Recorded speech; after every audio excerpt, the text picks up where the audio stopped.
नमस्कार दोस्तों, मैं मनीष पाठक आपका हार्दिक स्वागत करता हूं। जैसा कि कल हमने टाइम एंड डिस्टेंस में एक्सीडेंट वाले क्वेश्चन डिस्कस करे थे, ठीक है। आज हम जो क्वेश्चन डिस्कस करेंगे वो उछल कूद वाले क्वेश्चन होंगे।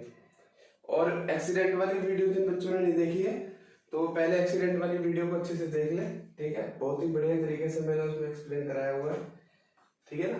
चलिए देखो, उछल कूद वाले क्वेश्चन में भी बच्चों को बहुत ज्यादा कंफ्यूजन होता है यार, ठीक है। वो रट रटा के चले तो जाते हैं कि इस तरीके से क्रॉस मल्टीप्लाई कर दो, इसकी इसमें मल्टीप्लाई कर दो, लेकिन पेपर में इतना लोड होता है कि वो भूल जाते हैं कि किसने किसकी मल्टीप्लाई कर दी थी, क्या था, ठीक है। तो टफ कहना तो उनको गलत बात है, टफ तो होते नहीं है, थोड़ा कंफ्यूजेबल होते हैं। कंफ्यूजेबल होते नहीं है, दरअसल बना लेते हैं हम उनको। क्यों? क्योंकि हमने वो इन चीजों को बिना कॉन्सेप्ट के पढ़ा होता है, सीधे रट रटा के हम पेपर में चले जाते हैं, ठीक है ना। तो आज हम इसका बिल्कुल कॉन्सेप्ट क्लियर करते हुए चलेंगे, ठीक है। इससे पहले आप थोड़ी सी एक रेशियो की बात समझना मेरे भाई। जैसे यहाँ पे लिखा हो 2a बराबर 3b, ये चीज लिखी हुई है, तो आप मुझे बताओ a रेशियो b अगर निकालना है तो a रेशियो b क्या होगा? a का मान होगा 3 और b का मान हो जाएगा 2, तो a रेशियो b बराबर 3:2। हालांकि हम इन दोनों के लिए एलसीएम भी ले सकते हैं, लेकिन दो की केस में कभी भी जरूरत एलसीएम की पड़ती नहीं है, ठीक है। अगर यहाँ पे 2a बराबर 3b बराबर 4c लिखा हो और अब मुझे ए बी सी की वैल्यू निकालनी हो, तो अब क्या करना होगा? ए रेशियो बी रेशियो का सी निकालना है तो इनका आपको एलसीएम लेना पड़ेगा 12। क्या लेना पड़ेगा? एलसीएम। तो 2 से 12 में कितनी बार भाग जाएगा? 6 बार, ये 4 बार और ये 3 बार, ठीक है। बहुत सारे बच्चे इस बात को जानते होंगे, बहुत सारे बच्चे नहीं जानते होंगे, तो इस बात को जान लो क्योंकि आगे ये काम आने वाली है, ठीक है दोस्त। अगर इसी तरीके से कोई कंडीशन आपके पास ऐसे लिखी हुई है, जैसे ये मान लीजिए x बराबर 2y बराबर 3z। अब आपको यहां से x y और z का रेशियो निकालना है, ठीक है, कि x y और z का रेशियो क्या होगा। तो आप इनका एलसीएम ले लो, यहाँ पे 6, तो इससे इसमें कितनी बार भाग जाएगा? 6 बार, इससे इसमें 3 बार और इससे 2 बार। x y z का मान क्या हो जाएगा? 6 3 2, ठीक है। इस चीज की जरूरत हमें टाइम एंड वर्क के चैप्टर में नहीं पड़ती है, जहां पे वो कहता है 2 आदमी बराबर 3 बच्चे बराबर 4 महिलाएं, ठीक है ना। तो वहां से भी हम उनकी एफिशिएंसी निकालते हैं, तो ये ज्यादातर जरूरत पड़ती रहती है। चलो अब हम डिस्कस करते हैं उछल कूद वाले क्वेश्चन के लिए। जैसा कि पहला क्वेश्चन मैंने बोर्ड पे लिखा हुआ है, आपकी स्क्रीन पे भी आ रहा होगा, और इनके अगर आपको पूरे क्वेश्चंस की लिस्ट हो चाहिए पीडीएफ, तो आप मेरे पेज है फेसबुक पर पाठक स्टडी ग्रुप, वहां पर जाकर के पेज को सर्च कर ले, वहां पे आपको सारी पीडीएफ मिल जाएंगी इसकी, ठीक है ना। चलो, एक बिल्ली जितनी देर में 5 छलांगे लगाती है उतनी ही देर में कुत्ता 4 छलांगे लगाता है। कुत्ते की 3 छलांगे बिल्ली की 4 छलांगों के बराबर है, तो बिल्ली और कुत्ते की चालों का अनुपात ज्ञात करें। देखो, इस तरीके के क्वेश्चन का मैं आपको पहले तरीका बता देता हूँ, फिर बेसिक समझा दूंगा, ठीक है ना। हमें यहाँ पर रेशियो किसका बताना है, पहले तो ये भी समझ लो। आधे बच्चे पूरा सवाल सही करके आते हैं, लेकिन वो ये गड़बड़ करके आ जाते हैं, रेशियो पूछा किसी और चीज का होता है, वो बता किसी और चीज का आते हैं। तो यहाँ पे तो सीधे सीधे लिखा हुआ है बिल्ली और कुत्ते का, ठीक है। कई बार क्वेश्चनों में लिखा होगा उनकी चालों का अनुपात, तो उनकी चालों के लिए जिसका नाम पहले लिखा होगा उसी को पहले रखना है, ठीक है ना। चलो, इस क्वेश्चन में तो सीधे सीधे बात है, तो यहाँ पे आप कैट रख दो और यहाँ पे आप रख दो डॉग, ठीक है। देखो, स्पीड का अगर रेशियो निकालना है तो स्पीड के लिए आपको क्या चाहिए? एक तो टाइम चाहिए और दूसरी डिस्टेंस चाहिए। डिस्टेंस और टाइम चाहिए, और डिस्टेंस और टाइम क्वेश्चन के अंदर दिए भी हुए, ठीक है, तभी आप स्पीड निकाल पा रहे हो। जैसे इसने बताया कि ये 5 छलांग जितने समय में लगाती है उतने ही समय में ये कितनी छलांग लगा रहा है? 4 छलांग। तो इसे एज इट इज रख दो, टाइम को 5, और यहाँ पे आप कितना रख दोगे? 4। चलिए, सही है ना। जैसे क्वेश्चन में दिया हुआ है कि 5 छलांग लगाते उतने समय में 4 छलांग लगाता है। कुत्ते की 3 छलांग बिल्ली के 4 छलांगों के बराबर है, ये है कंफ्यूजन वाला। मतलब कुत्ता जितनी दूरी 3 छलांगों में तय कर रहा है, कुत्ते द्वारा 3 छलांगों में तय की गई दूरी, यानी 3 जंप ऑफ डॉग, ठीक है, is equal to 4 jump of cat. 4c। अभी मैंने आपको बताया था कि अगर इस तरीके की बात लिखी हो तो d की वैल्यू 4 हो जाएगी और c की वैल्यू 3। तो d के सामने रख दो 4 और c के सामने रख दो 3। मुझे इनकी स्पीड का रेशियो निकालना है, तो स्पीड का रेशियो हो जाएगा 15:16। कभी भी कोई भी कंफ्यूजन नहीं होगा। टाइम को आप एज इट इज रख दो, ठीक है। दूरी वाली बात के लिए ऐसे रख लो कि 3 जंप में कुत्ता जितनी दूरी तय करता है वही दूरी तय करने के लिए इसको कितनी जंप लगानी पड़ती है, 4। चलिए ये तो हो गया आपको करने का तरीका। सारे क्वेश्चन हम इसी कॉन्सेप्ट पे करेंगे, लेकिन ऐसा करते क्यों है ये मैं आपको समझा देता हूँ, है ना, ताकि आपकी बातें बिल्कुल क्लियर हो जाए। जैसे मैं दूरी वाले पार्ट को उठा लेता हूँ, उसमें से टाइम वाले को मैं छेड़ देगी, दूरी वाली पार्ट को उठा लेता हूँ। 3 छलांगों में बिल्ली 3 छलांगे, कुत्ता जितनी समय दूरी तय करता है उतनी दूरी तय करने के लिए बिल्ली को कितनी छलांगे लगानी पड़ती है, 4। तो मैंने दूरी मान ली 12 मीटर। मैंने सपोज किया 12 मीटर मैंने दोनों को भागा के देखा, तो 12 मीटर भागने के लिए डॉग को कितनी छलांगे लगानी पड़ी, 3। और कैट को कितनी लगानी पड़ी, 4।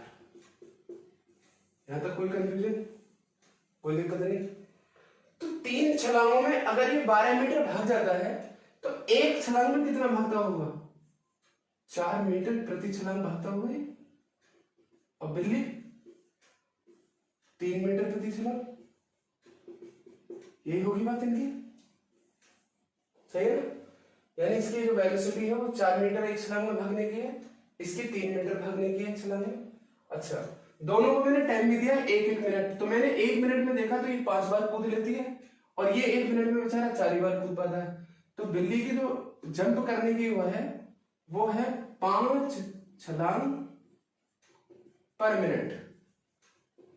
और डॉग की क्या है, डॉग की है 4 छलांग पर मिनट।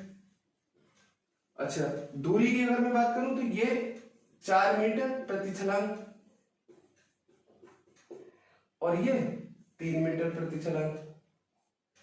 सॉरी, यहां पे रखना मुझे 3 मीटर, क्योंकि कैट मैंने यहां रखा है ना, 3 मीटर प्रति छलांग और ये 4 मीटर प्रति छलांग।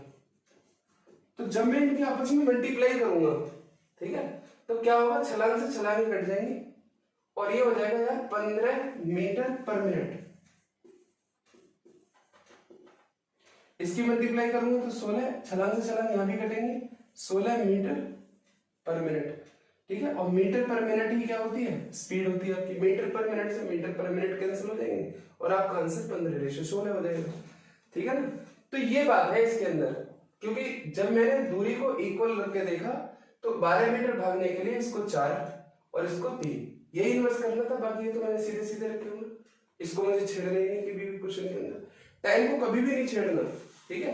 ये जो दूरी वाली है बात, इसी को जस्ट क्या कर देना, मुझे उल्टा कर देना, ठीक है ना। ये बात तो मैंने आपको यहाँ से वैसे बता दी थी कि 3d बराबर अगर 4c है तो d की वैल्यू क्या हो जाएगी 4 और c की वैल्यू हो जाएगी 3। तो वो मैंने यहाँ पे रखी, d की वैल्यू 4 और c की वैल्यू 3, ठीक है। तो इस तरीके के क्वेश्चन में आप जब भी कभी देखो मेरे भाई, जब भी कभी कंफ्यूजन हो, 2 हो 3 हो 4 हो, कितने भी हो, ठीक है, तो आप हमेशा दूरी वाले को अलग रखो, टाइम वाले को एकदम सीधे सीधे रख दो। जैसा अगला क्वेश्चन है आपकी स्क्रीन पे भी आ रहा है, देखना। जितने समय में एक खरगोश 5 छलांग लगाता है उतने ही देर में एक कुत्ता 3 छलांगे लगाता है, ठीक है। और लास्ट में पढ़ लेता हूं, कुत्ते और खरगोश की चालों का अनुपात, कुत्ता और खरगोश, ठीक है। तो इसने कहा गया कि एक खरगोश जितने समय में 5 छलांग लगाता है उतने ही देर में कुत्ता 3 छलांग लगाता है, 3 और ये 5। टाइम को तो मैंने एज इट इज रख दिया। बात आती है यदि कुत्ते की 1 छलांग में तय की गई दूरी खरगोश की 3 छलांगों में तय की गई दूरी के बराबर है, 1d बराबर 3r। तो आप जानते हो d की वैल्यू क्या हो जाएगी, यहां से 3 और r की वैल्यू क्या हो जाएगी 1, सही है। तो बस कुछ नहीं है, इनकी मल्टीप्लाई कर दो, 5 आंसर। बहुत सिंपल सी बात है यार। टाइम को बड़े प्यार से आइडेंटिटी रख दो, दूरी वाले कॉन्सेप्ट को रख लो। एक छलांग में जितनी दूरी तय करता है उतनी दूरी 3 छलांगों में तय करता है। बेसिक मैंने आपको बिल्कुल इसका समझा दिया, वहां से आप इसे समझ लेना, ठीक है। नेक्स्ट जो क्वेश्चन आता है 1000, एक दरोगा एक चोर के पीछे भागता है। पेपर में आया क्वेश्चन है, दरोगा का मतलब सब इंस्पेक्टर या इंस्पेक्टर, ठीक है। वैकेंसी आनी थी, लॉकडाउन की वजह से सब तितर बितर हो गई। एक दरोगा एक चोर के पीछे भागता है, तो यहाँ पे लिख दो दरोगा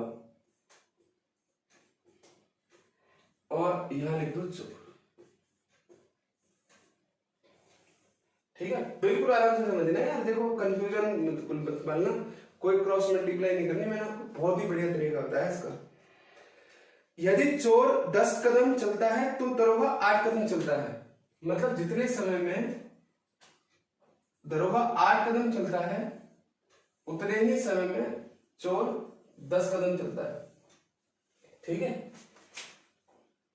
अच्छा, दरोगा के 5 कदम चोर के 7 कदम के बराबर है, तो 5 पुलिस के कदम बराबर 7 चोर के कदम, 7 T फॉर थीफ, तो P की वैल्यू क्या हो जाएगी 7 और T की वैल्यू क्या हो जाएगी 5। इस तरीके से करने में चाहे आपको ये क्वेश्चन 3 का आ जाए उसमें भी कोई दिक्कत नहीं होगी, ठीक है। फिर डायरेक्ट मल्टीप्लाई कर दो, ये हो जाएगा आपका 56, ये हो जाएगा आपका 50, तो रेशियो हो जाएगा 28:25। अच्छा, इस क्वेश्चन के अंदर आप ध्यान से पढ़ना, एक बार नीचे लाइन पढ़ना, नीचे लाइन लिखी हुई है कि उनकी चालों का अनुपात ज्ञात करें। इससे पहले जो 2 क्वेश्चन थे उनमें एग्जैक्ट वर्ड दिया था उसने, इसमें एग्जैक्ट वर्ड न देकर के उनकी चाल। अब उनकी चाल में भी बच्चा कंफ्यूज हो जाएगा, क्योंकि एक ऑप्शन 25:28 भी होगा और एक ऑप्शन 28:25 है। तो मेरे भाई शुरुआत क्वेश्चन की दरोगा से हुई है, तो उनकी में आएगा तो दरोगा पहले होगा और चोर बाद में होगा, तो शुरुआत दरोगा से है तो दरोगा को पहले देगा, ठीक है। चलिए, टॉम जेरी का पीछा कर रहा है, ये भी पेपर का ही क्वेश्चन है, ठीक है ना। टॉम जेरी कार्टून नेटवर्क जनती हो गया। चलो, इस वीडियो को पॉज करके पहले आप इस क्वेश्चन को एक बार बनाने की खुद से कोशिश करो, ठीक है, जहां कहीं पे बैठे हो। टॉम जेरी का पीछा कर रहा है, समान समय अंतराल में जब टॉम 8 कूद कूदता है, तो यहां पे मैं लिख देता हूं पहले टॉम और यहां पे लिख देता हूं जेरी। समान समय अंतराल में जब टॉम 8 कूद लगाता है तो जेरी 6 कूद लगाता है। जब ये 8 जंप लगाता है जितने समय में, उतने समय में ही 6 जंप लगाता है। चलो, लेकिन टॉम जितनी दूरी 7 कदम में तय करता है, टॉम किस 7 कदम की दूरी जेरी के 5 कदम के बराबर है, तो T की वैल्यू 5 और जे की वैल्यू 7, तो कुछ नहीं है, बस यहाँ पे 40 रख दो, यहाँ पे 42 रख दो और आपका आंसर हो जाएगा कितना 20:21। इनकी चालों का अनुपात हो गया, ठीक है ना। तो वही पूछा उनकी चालों का अनुपात, तो 20:21। मजा आ रहा है आपको, समझ में आ रहा है। चलो, अब क्या है कि अब तक तो हो गए 2 के क्वेश्चन, अब मैं आपको 3 का क्वेश्चन समझाता हूँ। तो 3 के क्वेश्चन के लिए भी मैंने आपको बताया, ठीक है, 3 का कॉन्सेप्ट भी स्टार्टिंग से ही बताया। एक कुत्ता शेर की प्रत्येक 10 छलांग के लिए 7 छलांगे लेता है। चलो, इस क्वेश्चन को मैं इस तरीके से रख देता हूँ। डॉग, वैसे तो हाउंड होता है क्योंकि ये कुत्ता शिकारी होते हैं, ठीक है, तो शिकारी कुत्ते को हम इंग्लिश में हाउंड बोलते हैं। कुत्ता, लॉयन और तीसरा कौन सा जानवर है, लोमड़ी। लोमड़ी का मतलब फॉक्स, ठीक है। क्वेश्चन आपकी स्क्रीन पे आएगा, वो आप देखो। ये कह रहा है कि एक कुत्ता शेर की प्रत्येक 10 छलांग के लिए 7 छलांगे लेता है। जब जितने समय में ये 10 छलांग लगाता है उतने ही समय में ये कितनी छलांगे लगा रहा है, 7। क्लियर है तक बात, बहुत आसान है। और एक लोमड़ी शेर की 10 छलांगों के लिए 12 छलांग लगाती है, मतलब जितने ही समय में ये 10 छलांगे लगा रहा है ये 12 लगाती है उतने समय में। अगर ये डिफरेंट होते तो मैं इसको इक्वल कर लेता, ठीक है, जैसा कि आप रेशियो एंड प्रोपोर्शन में पढ़ोगे, आपने पढ़ा होगा। चलो, ये तो होगी बात इनकी टाइम की। अच्छा, अब आगे कहा इसने कि 5 छलांगों में कुत्ते द्वारा तय की गई दूरी 5d, 15 छलांगों में शेर द्वारा तय की गई दूरी 15l और 20 छलांगों में लोमड़ी द्वारा तय की गई दूरी बराबर है 20f। मतलब जो दूरी ये 5 छलांगों में तय करता है वही दूरी ये 15 छलांगों में तय करता है और ये 20 में। तो ये तो सारी संख्याएं कट रही हैं, d बराबर 3l बराबर 4f। तो अगर मैं इनका एलसीएम ले लूं 12, मैंने स्टार्टिंग में ही आपको बताया था, तो ये वैल्यू कितनी हो जाएगी 12, ये वैल्यू हो जाएगी 4 और ये वैल्यू 3। तो वो यहाँ रख देंगे मुझे 12, 4 और 3।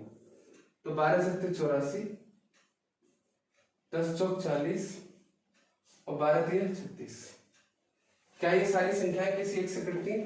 4 से कटती हैं, 21, 10 और 9, ये इनकी स्पीड का रेशियो है। ठीक है, तो बहुत बड़ा क्वेश्चन देख करके आप इनको बिल्कुल घबराओ मत। जैसा टाइम लिखा हुआ, टाइम मैंने एज इट इज रखा हुआ। ठीक है, ये जो बात दूरी वाली है इसको इन्वर्स करके हम इससे वेलोसिटी से मल्टीप्लाई कर देते हैं। ठीक है ना, चलिए एक और क्वेश्चन है अगला। समझ में आगे चल रहे हैं यहाँ तक? ठीक है, देखो जल्दी से जल्दी इन्हें लाइक शेयर और सब्सक्राइब आप अपने आप ही कर दिया करो यार, मुझे ना ये सब बोलना अच्छा नहीं लगता बिल्कुल भी। ठीक है, ताकि जैसा मैंने सुना था, बताया ये किसी ने, मुझे बहुत ज्यादा जानकारी नहीं है कि 1000 सब्सक्राइबर होने पर आप लाइव पढ़ा सकते हो। तो मैं भी खाली बैठा हूँ यार घर पे। ठीक है, आपका अगर मेरे से कुछ भला हो सकता है तो इससे बढ़िया मेरे लिए क्या है, मेरा टाइम यूटिलाइज हो जाए आपके लिए। ठीक है, तो मैं भी सोचता हूँ कि लाइव आके पढ़ाऊँ, तो जल्दी से जल्दी मेरे सब्सक्राइबर आप इंक्रीज करवाते रहो। ठीक है, एक कुत्ता जितनी देर में 8 छलांगे लगाता है उतनी ही देर में 1 से 12 छलांग लगाता है। ये यहाँ पर रख दो कुत्ता और यहाँ पर रख दो शेर। जितनी देर में 8 छलांग लगाता है उतनी देर में 12 छलांग लगा देता है। यहाँ पर रख दिया मैंने 8, यहाँ पर रख दिया 12। क्लियर? हाँ, और जितनी देर में शेर 12 छलांग लगाता है उतनी देर में एक लोमड़ी 15 छलांग लगा देती है। इसमें भी लोमड़ी है भाई, ये 15 छलांग लगा रही है। अगर मैं जो सबको 1-1 मिनट का टाइम दूं तो 1 मिनट में ये 8 बार जंप करता है, ये 12 बार और ये 15 बार। ठीक है, चलिए। कुत्ते द्वारा 8 छलांगों में तय की गई दूरी शेर द्वारा 16 छलांगों में तय की गई दूरी और बिल्ली द्वारा 24 छलांगों में तय की गई दूरी परस्पर बराबर है। ठीक है, तो कहने का मतलब ये है यार, d बराबर 2l बराबर 3f। अगर मैं इनका एलसीएम ले लूं 6, तो ये कितनी बार भाग जाएगा? 6 बार। ये कितनी बार भाग जाएगा? 3 बार और ये 2 बार। तो यहाँ पे 6, 3 और 2, इनसे मल्टीप्लाई कर दो तो 8 से 48, 12 3 36 और 15 दूनी 30। क्या ये किसी एक संख्या से कर सकते हैं? हाँ, 6 से कर सकते हैं सारे। ठीक है, तो 6 से इन्हें काट दो आपस में, 8:6:5। तो ये इनकी स्पीड का रेशियो होगा। समझाते चलिएगा यार, कुछ नहीं करना है, टाइम को एडजस्ट रख दो, दूरी वाले कॉन्सेप्ट को यहाँ सॉल्व कर लो, बाकी इसमें कुछ भी नहीं बचा। ठीक है, आप आराम से करते जाओ, कोई दिक्कत नहीं है, कुछ भी करो। तो ये क्वेश्चन है रिलेटिव स्पीड का। ठीक है, जैसा कि आप पढ़ पा रहे होगे, देखना। एक कुत्ता एक खरगोश का पीछा करता है। प्रारंभ में खरगोश उस कुत्ते से अपने से 125 छलांग आगे था।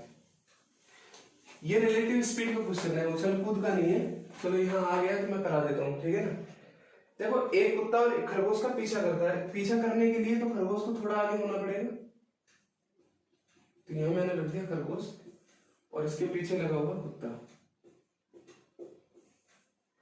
सही है भाई?